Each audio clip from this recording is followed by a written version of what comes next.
Hello guys, and welcome back to MS Tech Tutorials. And in today's video I'm going to be showing us how to fix unable to connect to Riot servers for Valorant on the console.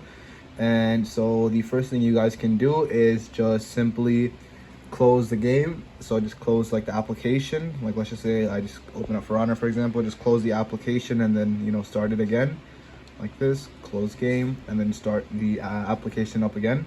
Now the second thing you guys can do is just simply wait it out. Maybe it's a error on their end and there's not really much you can do. And then the third method you guys can do is go to settings. You can go to network. You can test your internet connection to check to see if everything's working fine, everything is good.